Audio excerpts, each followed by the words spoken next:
Welcome on in, golf fans. It's your boy Gsluke here with our DFS and betting live stream for this week's Valspar Championship. Going to break down everything you need to know heading into lock to get all of your exposure tidied away, ready to go out there for Thursday morning to hopefully go out there and have ourselves a week. So first off, welcome to the live chat, everyone. I've got a little bit of coffee in hand, ready to build some lineups as soon as we get off live stream here.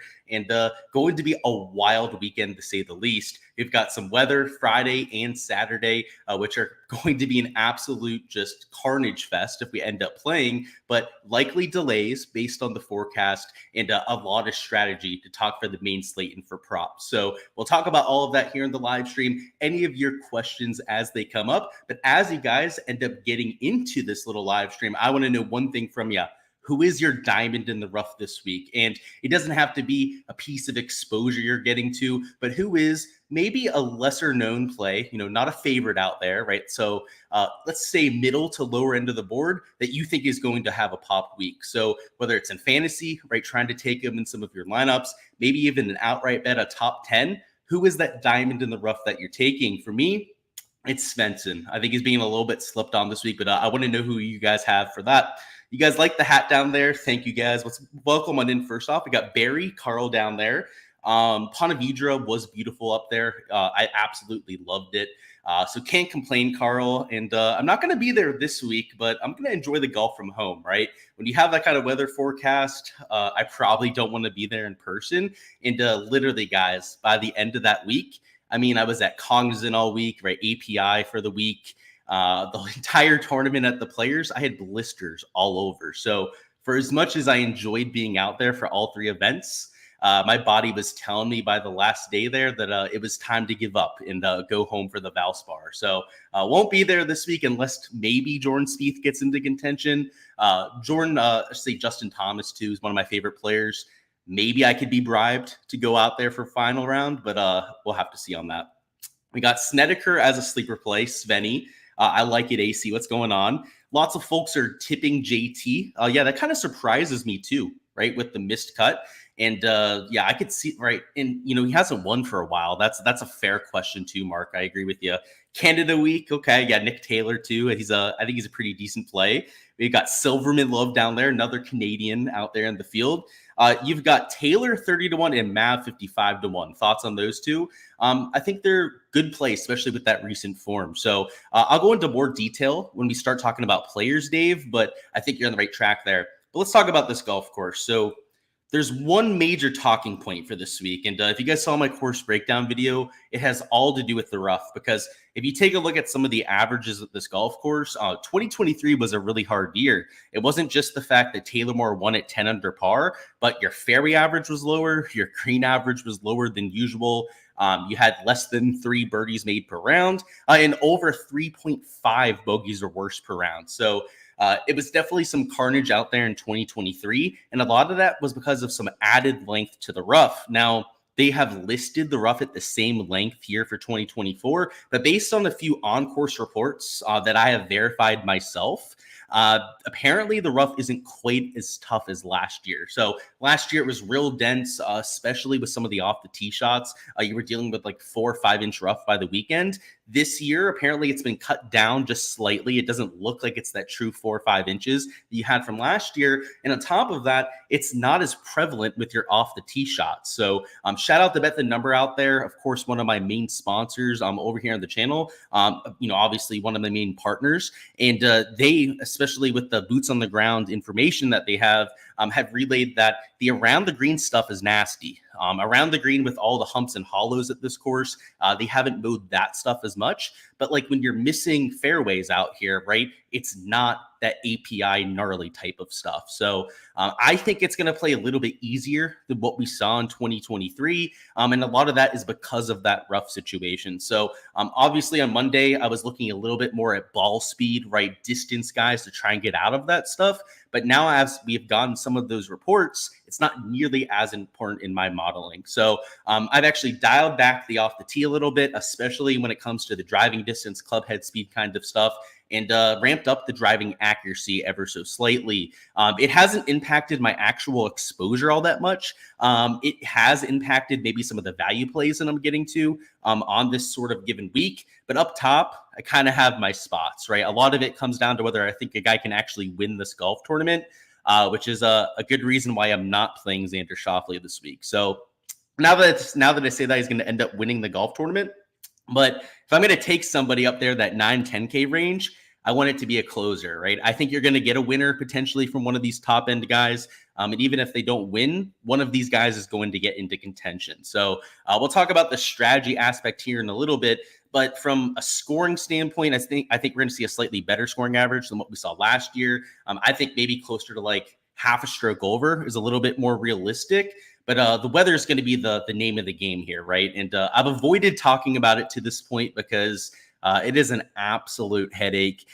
Thursday's beautiful. Thursday, no issues whatsoever. If we were just dealing with a one-round slate, we would have nothing to talk about when it comes to the weather because Thursday's a nothing burger, right? You've got at most 9 miles an hour of sustained winds. Your wind gusts get up to a whopping 10 miles an hour right around 3-4 p.m. It's pretty much perfect conditions the entire afternoon. So in the morning, maybe slightly colder than what we have in the afternoon, right, where it's going to be very comfortable for the entire PM wave. So I think if anything for Showdown, you could probably play this pretty flat. The guys in the morning will have better greens, more receptive greens to work with. PM wave's going to have that temperature advantage, but where it really turns to shit. And honestly, guys, where there's going to be a lot of unknown and chaos this week, I'm not going to pretend to just know the future out here. Friday could be an absolute washout. So if we take a look at a few models here, you'll see that they're calling for like over an inch of rain over here in the morning. Towards the afternoon, they're also calling for like another inch of rain to come through. And this is already on a saturated golf course.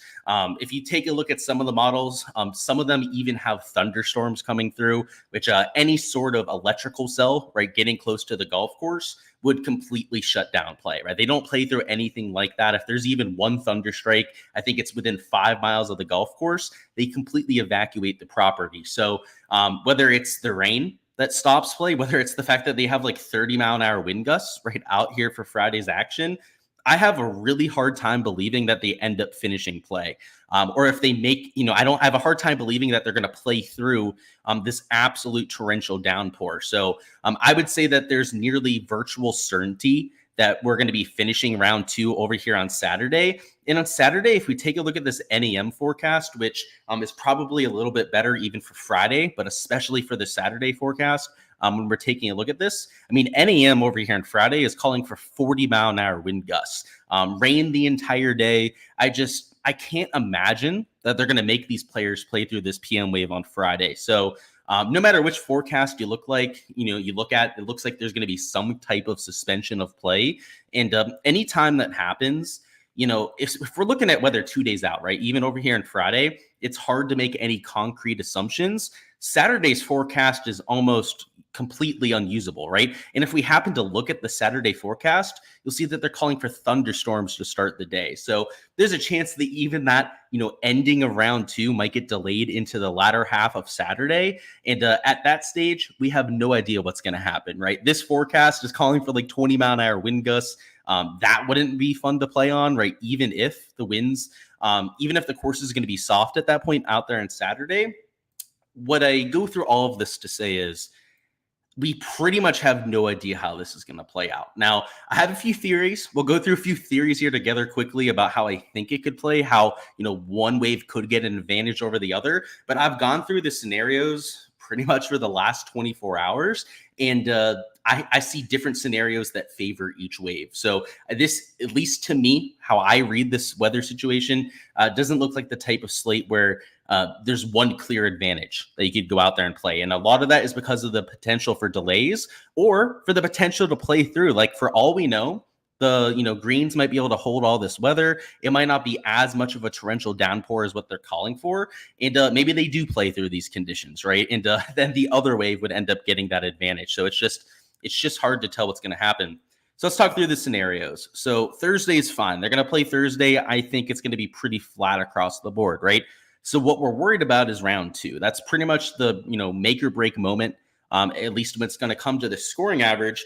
And what I see here is if they play through these conditions, right, the morning wave is going to be where you want to be, right? Because the winds don't really kick up until you get out there towards the PM. When they get up there towards like 40-mile-an-hour wind gusts, if you look at the HRRR, which probably isn't the best to look at, you can see they're still calling for some of these morning winds. But in the afternoon, you see they're still up there, right? The winds are still 22 miles an hour sustained, like 25-mile-an-hour wind gusts. And you have all of that rain there in the PM wave too. So NEM model is the one I trust the most here. If they end up playing through it, I could see the PM AM getting an advantage, but the likely scenario here, right? I mean, some of them are calling for thunderstorms, right? It's all this rain, is that we have some sort of a delay. If we get a delay and everyone ends up having to finish their round over there on Saturday, I could see that other wave getting the advantage, right? They'll be in warmer conditions. Course will still be super soft. You're throwing darts all day, right? When you have the soft conditions. And the winds are flat pretty much all of Saturday, right? So if they're finishing round 2, or at least, 3/4 of it, even most of the round out there on Saturday, I think that would favor the other wave. So, if there's no delay, I could see it favoring one wave. If there is a delay, I could see it favoring the other. And even those quote unquote edges, right? I'm not feeling great about, right? Like there are just so many different ways this could go wrong, right? For example, right, this rain can end up missing the area. Looks unlikely because literally every model is calling for just a shit ton of rain to come through, like literally Meteor Blue, Icon, right? It's the same thing, right? Literally rain the entire day. Maybe it ends up missing the golf course entirely, right? And it's just a super windy day out there. There are just so many different components to this where I'm stacking both waves, right? It's something that I've done for a few slates already this year. And one thing I can tell you is that there's a really good chance that there is a weather edge. I just couldn't really tell you which wave it's going to come from. So my exposure is going to be 25% all AM guys for guys in the AM PM wave, and it's going to be 25% only guys in the PM AM wave. The other 50% is going to be mixed, right? I play 150 lineups. So for me to correlate all 150 of those would probably be a little bit of overkill. But if I was playing a 20 max or even just like 30, 40 lineups, I would split it down the middle and I would correlate half my lineups in one direction, only use guys from one wave, and I'd take the other half and go out there and correlate it that way.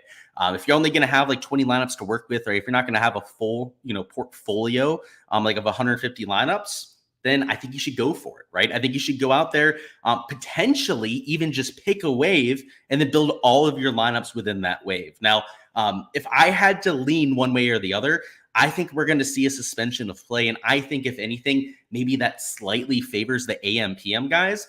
Another added factor out there is that PM AM stack that like might have to play out there on Friday, they're going to be in limbo, right? They might be having to warm up multiple times. They might go out there for like 30 minutes to an hour. They get pulled off the golf course. They might have to go out there, warm up just for it to be suspended again. Like I could just see an absolute shit show, right? For those guys that are the early starters on Friday.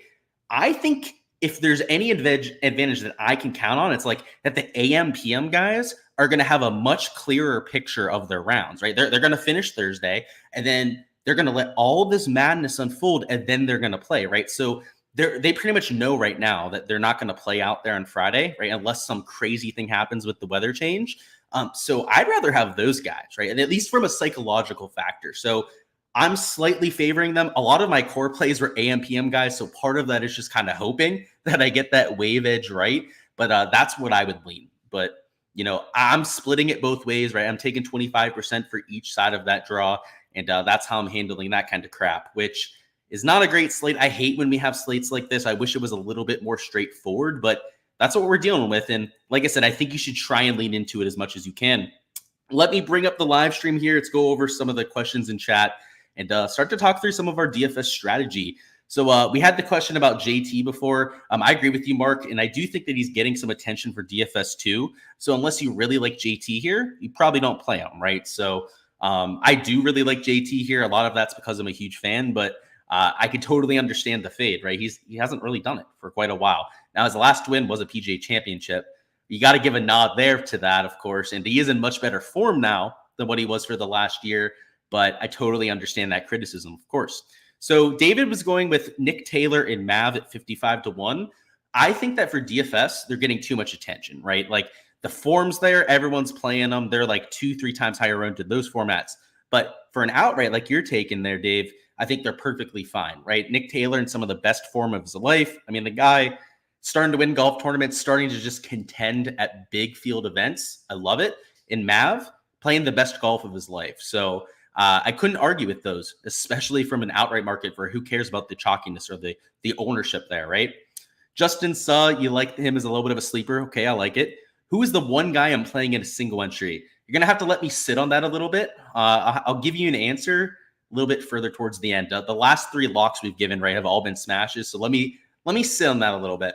I want to run it back once again. Doubt they would finish on time even with no weather delays. You are 100% correct. Yeah, with 154 players, it's going to be even worse, right? I mean, we had 144 player fields where they're not finishing. Yeah, you're 100% right. And then you add that on top of it. Oh boy. What's going on, Antonio? We got Max who says, for Showdown, would you play all AM? Probably not, Max. I would mix it up personally. I think you could try and correlate some lineups and kind of hope that you see an advantage. But from the top level perspective, I don't see a huge advantage there. So I would not. Would I give the edge to the back half of the AM PM wave over the front half of the wave? That might be getting a little bit too cute, but that's not something that I've done before, but maybe it is a huge advantage, right? Like, just because I've never done it does not mean that it can't be a thing. I would say that go for it, right? And track your results, see how it works out, because maybe it is something. I would say this weather edge is just such a fine, margin out here that I have a hard time saying anything's going to work out. So the players you backed outright, Sepp Straka, Shank, and Cam Young are out in the morning. Yeah, me too. So you took those 3. I have Cam Young, Tony Finau's going out early. Keith Mitchell's going off early. A lot of my top end exposure is going off in that same wave. So I'm right there with you, Mark. Thoughts on Echeverria? Decent form. Very average play though, would say, but nothing bad to say about the kid. He's playing some good golf right now. A lot more consistent than last year where he has a tour win on his record. So he's got some talent, that's for sure. Thoughts on the defending champ coming in with awful form, but looking okay at the players. So now I'm having a complete brain fart about who. Oh, so it's Taylor Moore, right? I was having a brain fart about who won last year. I was like, who won? I think he's an okay play. You can see I have him marked down here as PM stacks. So the main reason being, right, there are guys that I'm playing only in those correlated lineups that are only going to be, right, when I'm playing only guys on the PM wave. So I have Xander Schauffele marked down as a PM stacks player. Same thing with Taylor Moore. I think he's an okay play, right? But there's a reason why I'm only taking him in those correlated kind of lineups. So I'm going to be under the field on Taylor Moore this week. I think in general, he's playing better golf, but $7,800 is actually really expensive for Taylor Moore, right? And like Sepp Straka is $100 more. Like I'd rather have Sepp Straka 10 times out of 10. So for me, I'm going to be limited to playing him only in lineups where I'm really going for that correlation, right? Where I'm playing 6-0 PM wave guys, but I understand like the form's a lot better. You're 100% right. You were liking Ryan Batia in the PM tomorrow, but they were value plays. Yeah, like I said, dude, there's not one wave I really like more than the other, right? Like I have more guys that are in the AM, but that's completely coincidental, right? I did that on Monday. So I wouldn't lean to one wave or the other. I could totally see the PM guys, again, the better end of it, to be honest. Jack Fisher says, thoughts on Taylor Montgomery? Form is there, and Montgomery's the type of guy who carries form. We saw that when he first got to the tour, right? Guy was like a top 20 machine, like week in, week out, and then completely fell off. He's in one of those really good stretches of form. So he's been a lot more consistent of late. He's been in contention a few times. Players Championship, right? Was up there in the top 10 for a while. Let me mute my mic and cough for a second, guys. My apologies. But he's in form, which is a rare sight for Taylor Montgomery. And I think he's low owned enough that you could play him in GPPs, 10, 15% of lineups and be okay. I'm okay with it. He's not my favorite play, though. You feel like Sanjay is a decent pivot to take a shot in the 9K range. Haven't seen him steamed up a lot. Yeah, I've got his ownership higher than I think most other people do. Right? Like, I'll scan around the industry a little bit, see what other people are thinking. And Sanjay, I'm at 15.5%. I think I have him the highest of at least a lot of the ones that I checked. So people are still going to play Sanjay, right? He's a fan favorite. He's in better form than you've seen.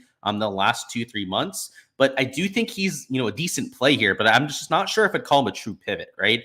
If you want a true pivot in the 9K range, that's Minwoo, right? I've got Minwoo at 9.4%, which is about half the ownership of everyone else. Sanjay, right? I've got it just marginally lower ownership than Cam Young, right? He's like 3% lower, 2.5% lower than Tony Finau. I think it's a good GPP play, especially if you're trying to ride some of that recent form. But I was hoping he was going to be lower owned. Like coming into today, his ownership yesterday, I had him at like 12, 13%. But as I've seen a lot of people talk him up, a lot of people going, oh, Sanjay's in better form. It's a great golf course for him, which is undoubtedly true. It is a really good golf course for Sanjay. I feel like he's getting steamed up a little bit. So I have seen a few things on that, Zach, to kind of, I guess, contradict the fact that he's not getting steamed up. But hopefully it's not too much. What's going on, Philly? You're in the middle of the pack and you're one and done. All right. And you need a low owned play. Do I have a couple of options? So, yeah, you've got Putnam down because of his driving accuracy. If I was going to take a low owned dart for one and done, and, I think there's a few guys that you can consider, I would probably try and take like a Minwoo, somebody that could actually win this golf tournament. If I was going to go down, maybe an Eric Cole, right? I know it's not a great course fit, but he could win this golf tournament, raise that sort of player. And Adam Hadwin, right, with his win at this golf course, he tends to play pretty well around here. Except Straka, I think would be a candidate for me. And I would probably stick to like one of those guys. You can throw Keegan Bradley in there. He's going to essentially be unowned for that one and done format. I would avoid this 9 and 10K range, right? Unless you're going to like a Minwoo, right, towards the bottom end of that 9K. The rest of these guys are all going to get some attention, right? They're probably going to be at least 5% utilized over there in one and done. I like the bold strategy. And honestly, my favorite play for one and done is Minwoo because he could easily win this golf tournament. He's that type of player. When he has his best stuff, he tends to win events. Almost won it last year at the Players Championship. Is capable of gaining like 8-9 strokes with the putter. And with his off the tee play and his irons, which can be absolutely electric, that's why he's that type of guy. So that would be my guy for one and done. And honestly, I might bet him outright this week. Thoughts on Todd and you? I love both of them, Ryan. Brendan Todd's a little bit of a low-end gem that I'm getting to. He's maybe not the greatest course fit, but we are looking for accuracy off the tee. So you got to like that with Brendan Todd. His irons have been much better over the last year, and he's an elite tier putter. So a lot of good for Brendan Todd, right? And then Kevin Yu is extremely volatile, but we kind of want that for fantasy scoring purposes, right? We want a lot of birdies. We're okay taking on some of those bogeys, and that's the type of player he is. Yeah, you're not sure if Putnam has enough win equity. I would agree with that. That's why I prefer Minwoo, right? Because he is a little bit more volatile, right? You're taking on some risk, but that's okay, right? In a one and done. Gim at 45-1 for an outright. A little bit chalky, but I get it because he's playing well. He's actually gaining with the putter of late, which is extremely rare for Doug Gim. I understand it. I've seen him steamed up so much, though. So, it'd be a community win. That's for damn sure. But I'm a little bit hesitant anytime that happens. A lot of times it goes sideways, right? Of course, Philly, I got you. Thoughts on Kevin Roy? I don't really have a, lean either way. I think he's kind of a guy at this point. If we're going to look at Kevin Roy, we have to look at the form, right? This isn't a player that we're really watching on a week-to-week basis. So let me find him on here. I honestly don't even know his price. Okay, so he's what, $5,300? Well, you've got to like the stats, right? So I haven't been watching this guy. I mean, the putter's been ice cold. I mean, that's tough to see, right? Losing over a stroke per round. But the tee to green is fantastic, right? He's gaining 0.6 strokes per round when it comes to his shots gained tee to green. That's borderline like 8K level golfer, right? But unfortunately is giving all of that plus some back with the flat stick. I've seen crazier plays. I think he's a good shot down here in the 5K range. There are a few guys I'm taking down here. Roy's not one of them, but I could honestly, if I needed to add another, one or two players down here, he'd probably be under that kind of consideration. JJ Spawn 250-1. Yeah, he's probably not going to win Antonio, right? He's got to get in some form first, but he was a hell of a player about a year ago, right? In DFS, I think he's like the perfect kind of like 5-6K, flyer play to take because he is that type of guy, or at least historically was, right? Keegan, forgotten or useless? I wouldn't say he's useless. One thing to say about Keegan, and I feel like a lot of people like don't remember this or maybe just weren't playing DFS when this happened, he nearly took down Sam Burns at this golf tournament. He was dueling with him down there on Saturday and Sunday. Obviously, Sam Burns ended up edging him out there, but $8,600. I like Keegan this week, and I think he's going to be low owned, which is a little added benefit.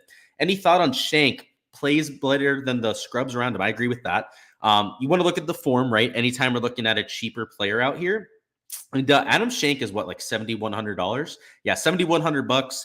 The approach play is not great of late, right? He's losing 0.88 strokes per round. That's pretty dog shit, right? For lack of a better word.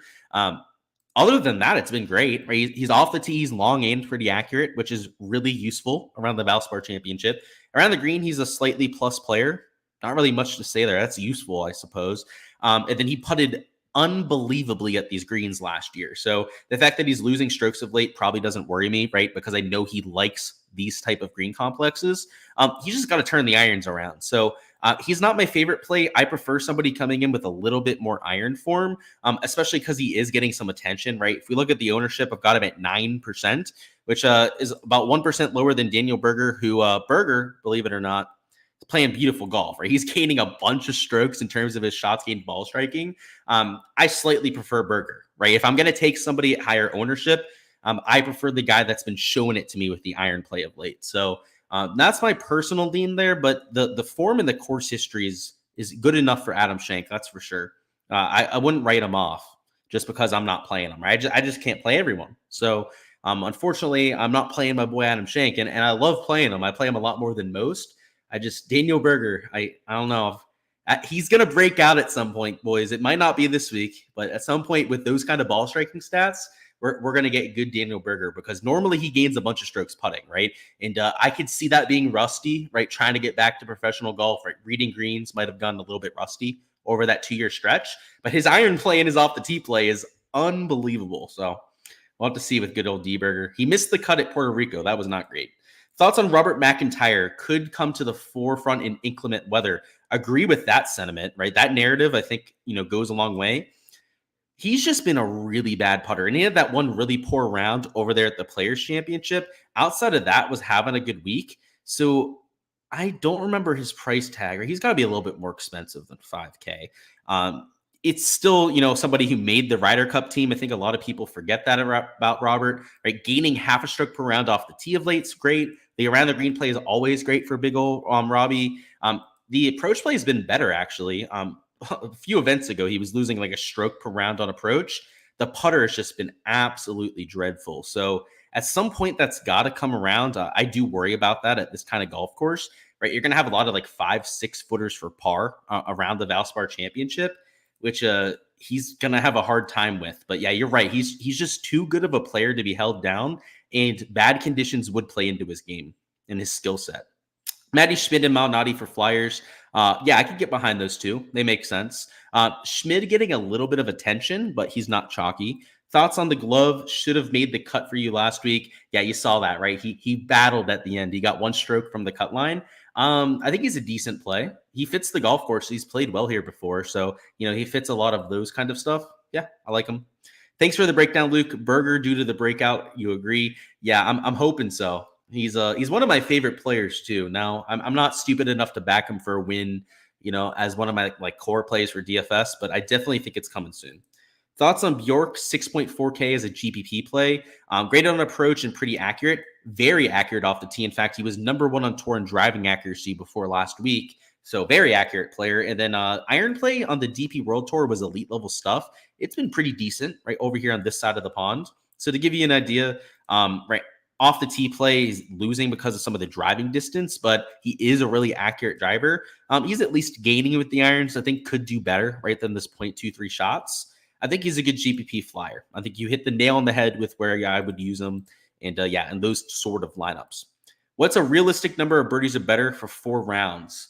For an elite tier player, 16, I would say would be a fair number. For somebody like a Brian Harmon, Jordan Spieth, right? Like maybe like 16 and a half, something like that. A lot of that depends on weather. I would say with the nasty conditions, maybe slightly lower, maybe like 15 and a half, because rounds 2 and 3 could be a little bit of a slog fest, but we'll have to see.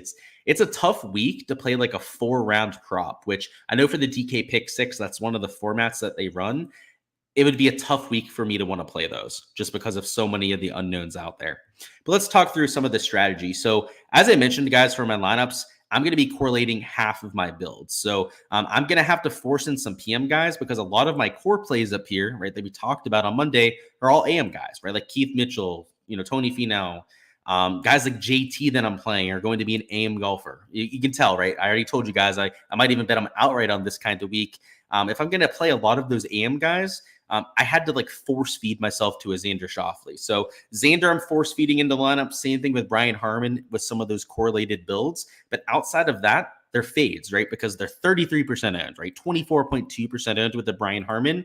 I'm literally only using them in those super correlated kind of situations. So I'm mostly avoiding them because of some of that ownership. And up top, like of these top 4 or 5 players, you should be fading at least 2 of them, if not 3 of them out there in your GPP lineups. If I was only playing like 20, maybe 30 lineups, you should be fading at least 3 of these top end players. So I would cap it at 2 right out there for your lineups, because if not, you're going to have a really hard time getting leverage. And unless you're playing 150 lineups, you need that leverage, right, to go out there and make yourself a long-term sustainable player. So that would be my spiel up top, right? Because I'm playing so many lineups, I can afford to go out there and, be a little bit wackier with my exposure. But the less lineups that you're playing, right, the more cognizant you have to be of avoiding just matching the field on those sort of guys. Down here in the 9K range, I think there is some leverage to be had. There's not anyone that's just like royally underowned, I guess, outside of Minwoo. But I think there's a lot of fair ownership numbers here. So, once again, like the top, you need to pick at least like 2, maybe even 3 of these guys down here in the 9K range and take them out of your lineups. Just you can't play everyone from 9K plus, right? If you're going to do that, match the field, you better be extremely leveraged down here from the 8K and below range. And even as a 150 maxer, I couldn't imagine doing that on this sort of week. Down here in the 8K range, main pieces of chalk are Doug Gim and Aaron Rye. Doug Gim, Aaron Rye are both what I would consider egregious pieces of chalk. Because I loved Aaron Rye over there on Monday, I am going to stick by him, right? I'm going to play him in lineups. I'm probably not going to have as much leverage on Aaron Rye as what I was hoping for, because I'm not going to play him in over 30% of my lineups. So that's going to be a hard cap for me. I might even cap him down to like 25% and just take a, slightly above the field stance over there in a good old Aaron Rye. So still like the play. I hate the ownership. Right. That's, I guess, the caveat over here on a Wednesday. And if you were to fade him because you're only playing like 20 lineups, I couldn't blame you at all. Right. If you're going to be, a little bit more aggressive about it because you're not going with as many lineups, totally understand that kind of strategy.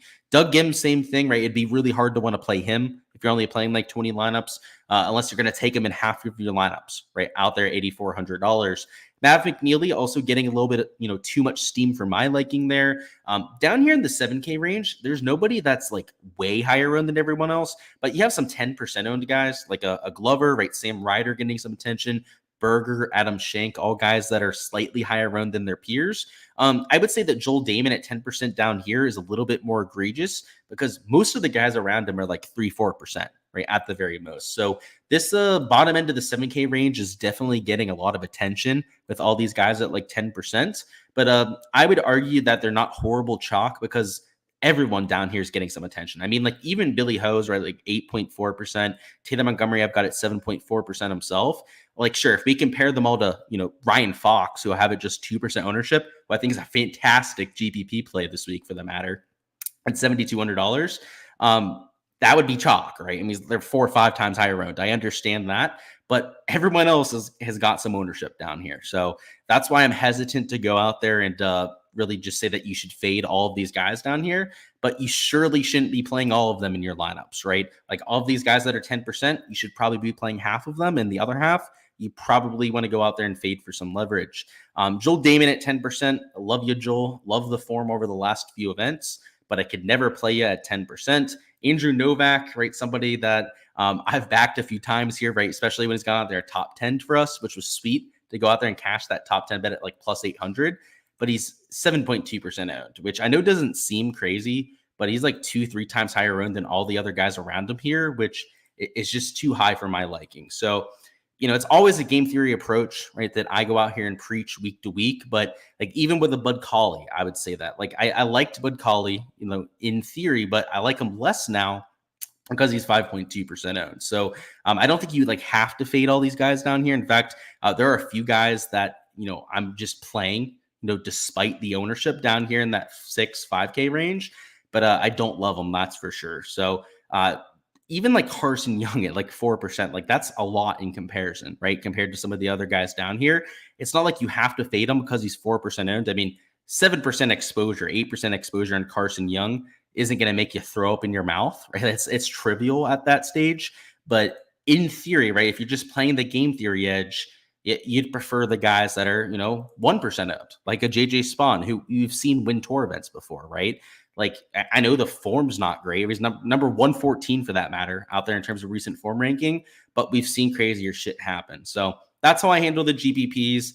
Outside of that, there's not really any chalk down here. Like everyone's like sub 2%. What I've got Zach Blair at 1.8%. Like, I guess that's a little bit higher than his peers. Justin Lauer, 1.8%. Parker Cootie, I've got at 2% ownership. Matty Schmid, right, I've got at 2.5%. Like, that's your chalk in the 5K range, right? It's not really chalk at that stage when they're only down there at like 2.5%. But, they're maybe not as much of leverage as some of the guys around them that are literally unowned. So I guess worth pointing those out. A lot of those chalky guys down here are guys with course history. So like Zach Blair, for example, Ray's a course history guy. Parker Cootie's got really good ball striking stats. Somebody like, let me see, who are a few, like Matty Schmid, for example, right? He played well last week over there at the Players Championship. Like there's a reason, right? There's a reason why they're getting slightly more attention than their peers. So that's it for DFS, guys. My lineups, I'm going to be correlating a lot of them. I'd recommend you guys correlate the ever-living shit out of them. And then outside of that, just playing the game theory edge. It's not rocket science. We don't change it up much week to week. I guess one other play I wanted to point out is that, yes, I am playing Jordan Spieth this week, but that should surprise nobody out there. But the main reason I'm playing him, and I know we got asked before about the one guy I would play this week in a single entry, it's Jordan Spieth.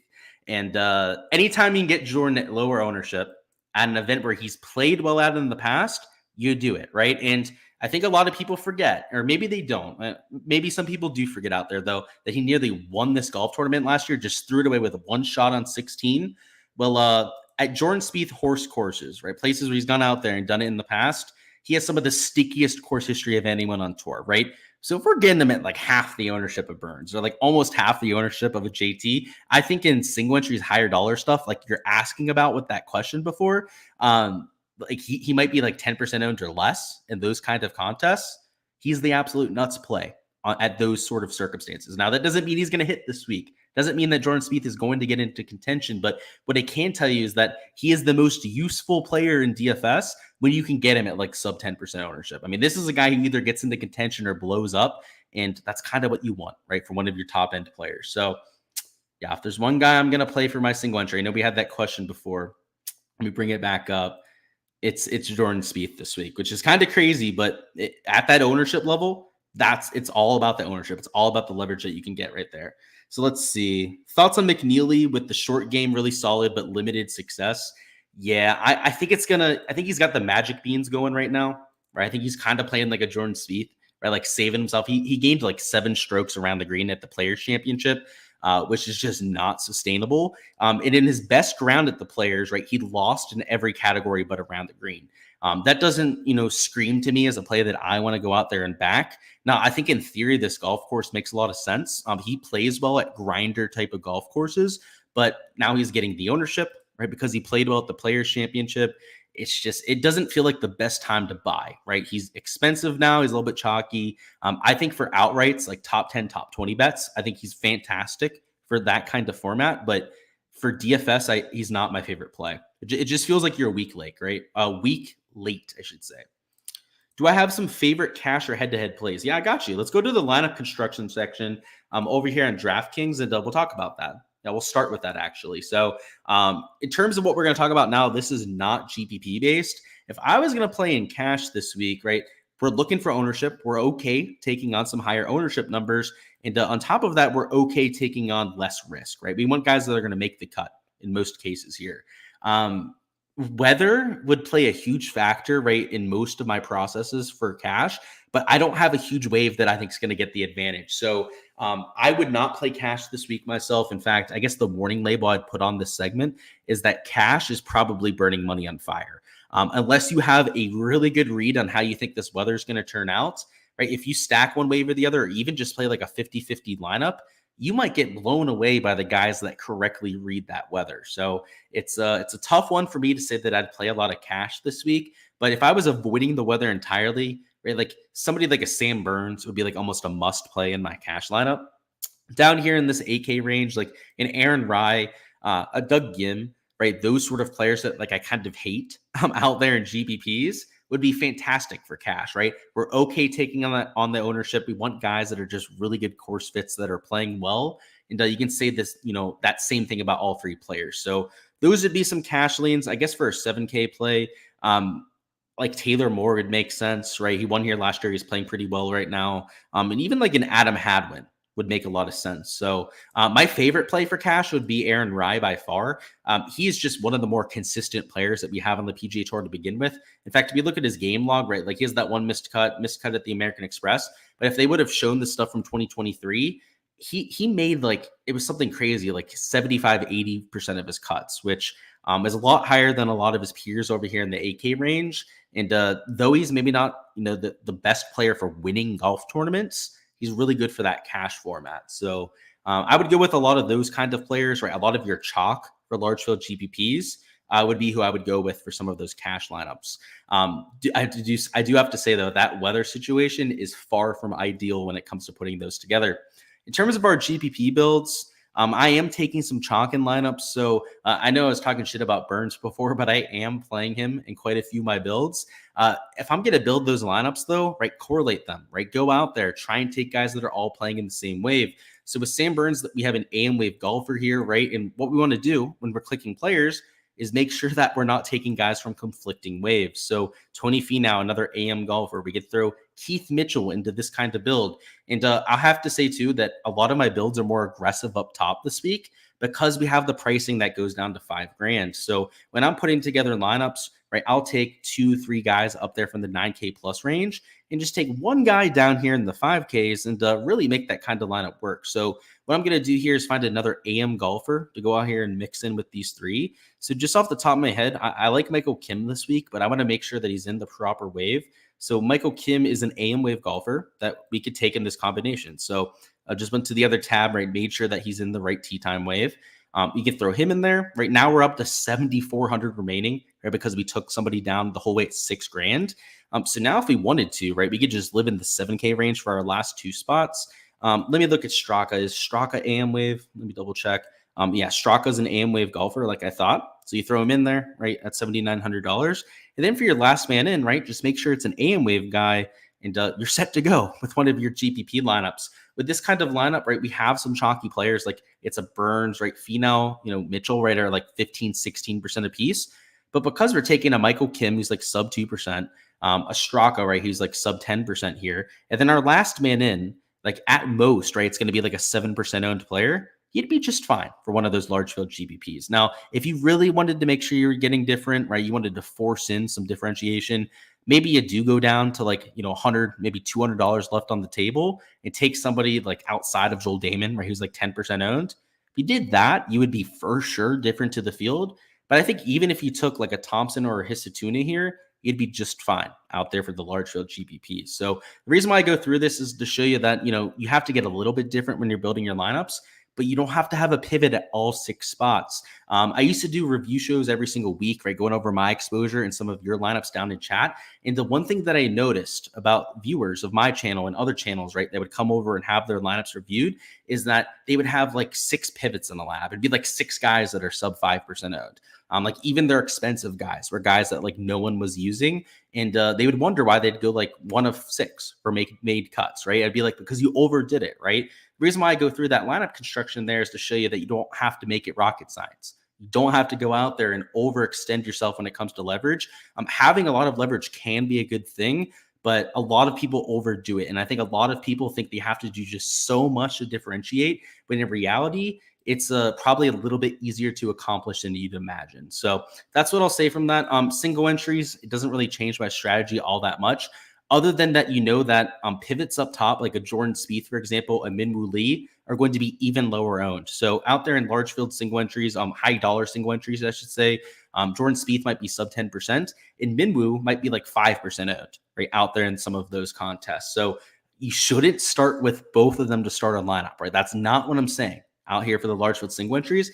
But if you took one of these two players, you have like all the leverage you need right there, right? You're going to have like 95% leverage to the field.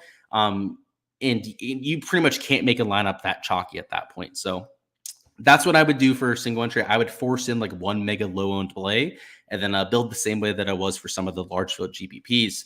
That's all I've got for lineup construction, though. Now we'll hop into some of the prop stuff. If you're just here for some of the DFS, go out there, smash that like button on the way out of here, and best luck with your exposure. We'll be doing round 2 through 4 live streams as per usual, both for showdown, props, all of that. So stay tuned for that throughout the weekend.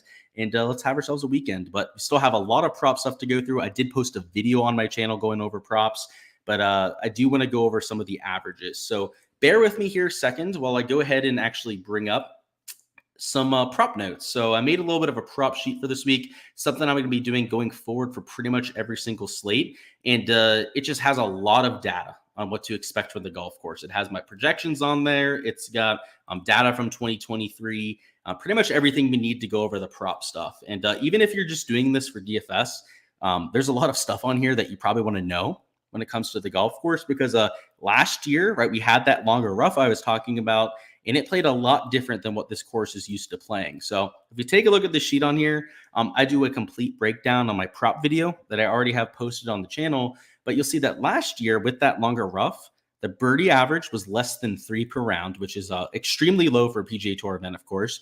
Bogey or worse average was over 3.5 per round, which is just royally high out there for a tour event. That's why it played a whole stroke over par last year. And whether you look at greens, whether you look at fairways, right, it's a relatively low average. The one thing to note for fairways is that there's only 13 fairways at this golf course because there are 5 par 3s. So that's something to keep an eye on, something that might trip you up when you're doing your fairway analysis. Is look at this, right? There's 1, 2, 3, 4, 5, right? There are 5 par 3s, which means there are only, I can't speak.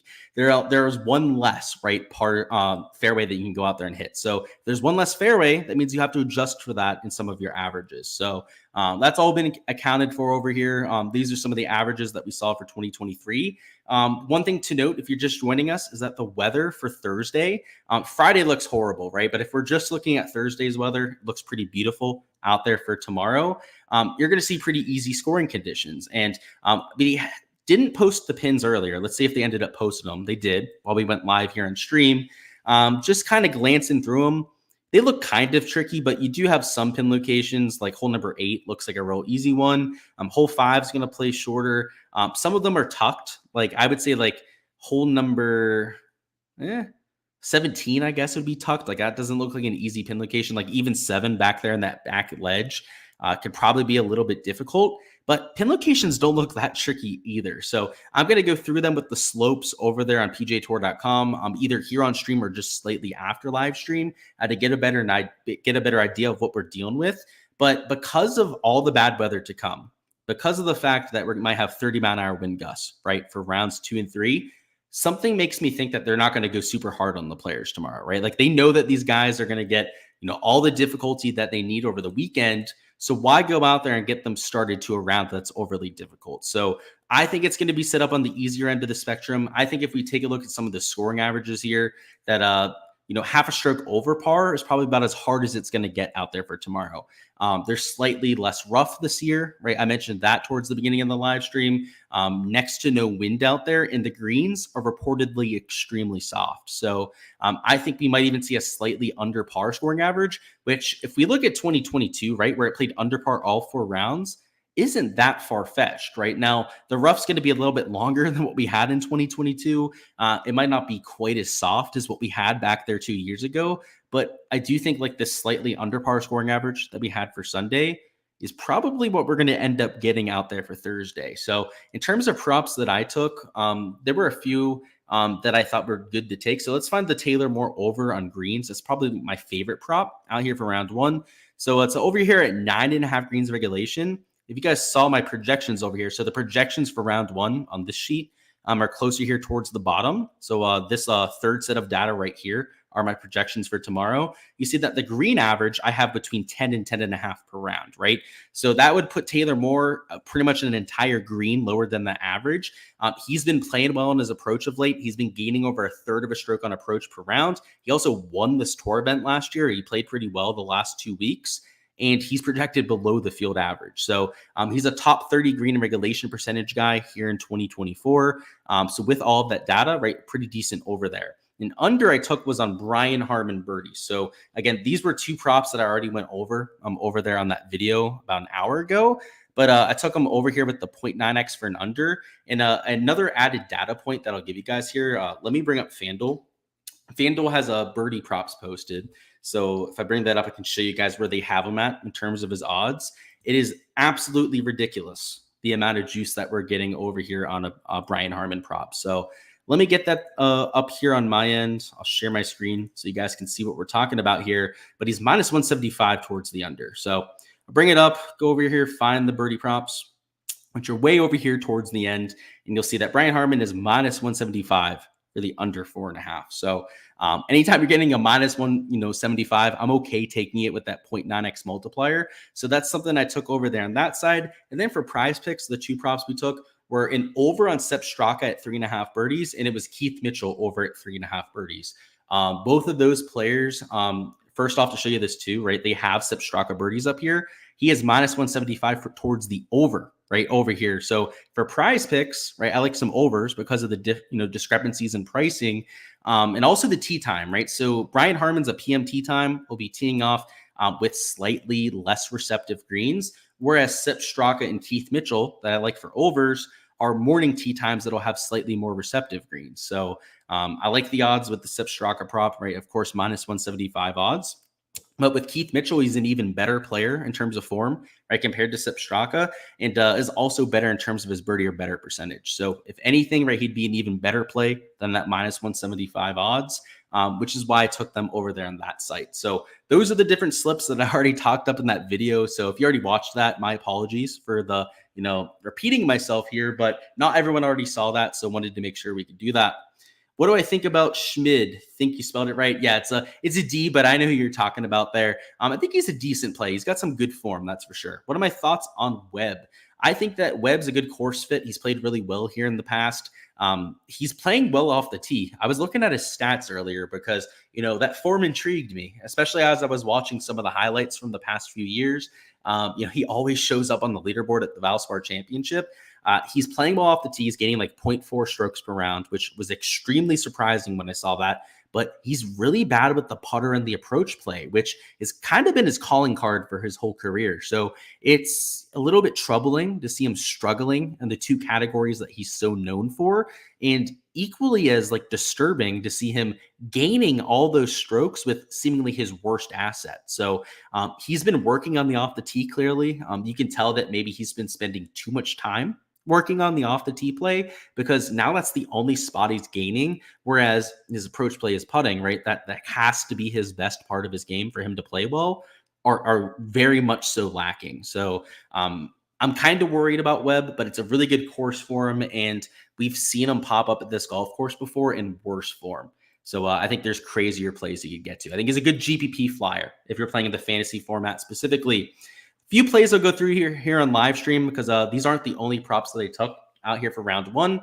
I took an under on Cam Young strokes, and I also took an under on Jordan Spieth birdies. So for as much as I like Spieth this week, and I think he's a good low-owned pivot for DFS, even in his near win last year, he would have only gone over this birdie mark just 1 time out of the 4 rounds. He went under in 3 of the 4 rounds, despite having that good of a week. which shows you how difficult this golf course is, right? So if we look at the odds over here in FanDuel, you also see that he's minus 165 towards the under. So not quite the 175, right, as we have with the under on Brian Harman, but we also don't have to take him with a 0.9x multiplier. So let's hook that under. I mixed it up with this Cam Young under on strokes because since we're kind of anti-correlating here, right, we get a 3.21x payout, which is pretty sweet here for the two-man card, slightly better, right, than most two-man slips on Underdog.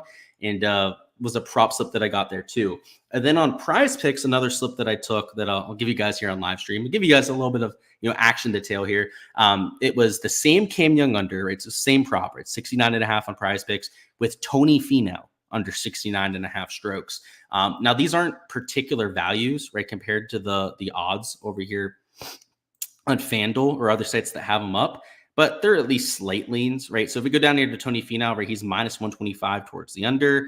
And then Cam Young, the same thing, right? He's also minus 125 towards the under. So that's far from the plus EV designation that we're looking for. But at the same time, I have them projected slightly better than what these sports books must have them at.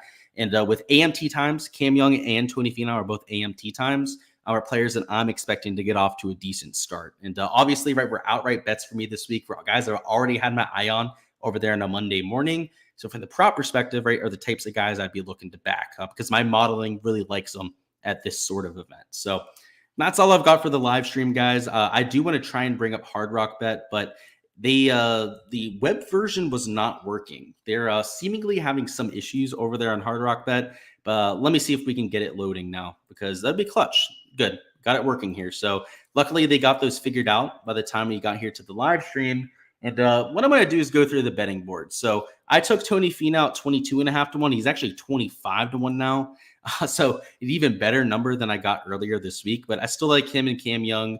Cam Young I also got at 25 to 1. So that one is slightly drifted in our favor. A few other guys like Akshay Bhatia, right? I took him outright. I kind of want to take Keith Mitchell outright, but I wish he was 50 to 1. So I'm probably going to hold off there. I am considering adding an outright on JT or Jordan Spieth, though. So they're obviously just favorites of mine, right? Guys, I bet almost every time they play. The number on Jordan's just okay. It's not great. There are some books that have him at 18 to 1. This 13 to 1 number, right, could be 14 to 1. I think there's a few books that have him at that 14 number. I'm going to see if I can get a live outright number on either of these two players. So, for example, if Jordan Spieth starts with like a bogey out there in round 1 and I can get him at like 25 or 30 to 1, I'll probably do that right out there in Jordan Spieth. If JT, right, maybe starts with a bogey, he's maybe like +1 or +2 through his first 2-3 holes, maybe I'd take a bet on him at like 25 to 1 or something like that. So that's where I'm going to look to try and get exposure to these two. If they start super hot, they're like 4 or 5 under through their first 5 holes. I guess I missed the boat on that. So I'm not going to have too much FOMO about it. Just 16 to 1, 13 to 1 are probably not enough to get that exposure. But that's, I guess, where I'll try and get that out there for those two players. But in terms of value, right, my favorite bet of the week was the top 10 bet that I took on Keith Mitchell. So I think the odds, have moved a little bit more out there since I took it. But yeah, that's probably my favorite bet that I took this week. And then I guess the Aaron Rai top 20, even like an Aaron Rai top 10, I feel pretty good about too. But a lot of those odds have drifted as well. So unfortunately, a lot of that value on good course fits, right, has kind of dried up as the week has gone on. But those live ads, right, especially when it comes to the outright stuff, are probably going to be the move at this sort of week. So, and a lot of that happens on Thursday, by the way. Like if these guys start with just like a bogey, like it's crazy what can happen to their outright odds. That's the time to go out there and jump on. So last week, of course, right, we took Scotty Scheffler as a live out right after round 3. I told you guys it was my super hot take. I told you guys he was going to win the golf tournament. And a few people in chat kind of scoffed at it, which I know who you are, took track of that. Jokes aside, right? That can happen. Those live ads can be really profitable. And last week completely put us into the positive. So a lot of my core plays, a lot of my other outright bets just weren't even close. And because we were able to find that value, worked out nicely. So that's something that I'm going to be looking at once again this week. And maybe we can try and find something after round 3 to add out there for the Sunday live stream. But that's all I've got. Like I said before, we'll go over any last second questions. If not, we're hopping on out of here. Looks like we're good for questions. So I'm going to go ahead and sign off here. Appreciate all the support here on the channel as per usual. Go ahead, smash that like button if you haven't already. Subscribe so you don't miss those rounds 2 through 4 live streams. And let's have ourselves a week out there at the Valspar Championship.